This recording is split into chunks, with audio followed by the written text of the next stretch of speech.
Islamic પવિત્ર મહિનો મોહરમ અને તાજિયા જુલુસને ધ્યાનમાં રાખીને સુરત પોલીસ કમિશનરે શહેરના શાંતિ અને કાયદા વ્યવસ્થા જાળવવા માટે એક મહત્વપૂર્ણ શાંતિ સમિતિની બેઠક યોજી। બેઠકમાં શહેરની તાજિયા કમિટીના પદાધિકારીઓ, તમામ ધર્મના આગેવાનો, અગ્રણીઓ ઉપસ્થિત રહ્યા। પોલીસ વિભાગના વરિષ્ઠ અધિકારીઓએ પણ બેઠકમાં ભાગ લીધો હતો। બેઠક દરમિયાન પોલીસ કમિશનરે કાયદો અને વ્યવસ્થા જાળવવા માટે ભાર મૂક્યો છે। શાંતિપૂર્ણ વાતાવરણ માટે પરસ્પર સંવાદ અને સહિષ્ણુતા જાળવવી, તાજિયા વિસર્જન સ્થળો પર ટ્રાફિક વ્યવસ્થા અને સુરક્ષા ગોઠવી દેવાઈ છે। બેઠકમાં તમામ સમુદાયના આગેવાનોએ પોલીસને સહકાર આપવાની ખાતરી કરી છે।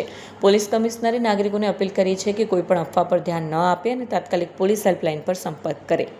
તારીખ 26 જૂનના રોજ મોહરમના તહેવારની ઉજવણી થવાની છે, ત્યારે એને જ ભાગરૂપે સુરત શહેરમાં ખૂબ સુખ શાંતિથી આ તહેવાર ઉજવવામાં આવે એના માટે આજે જો શહેરના જો શાંતિ સમિતિ ના મીટિંગ જો એક રાખવામાં આવી હતી, જેમાં તમામ જો હિન્દુ, મુસ્લિમ અને તમામ બીજા વર્ગના જો તમામ સમાજના લોકો અહીંયા હાજર હતા।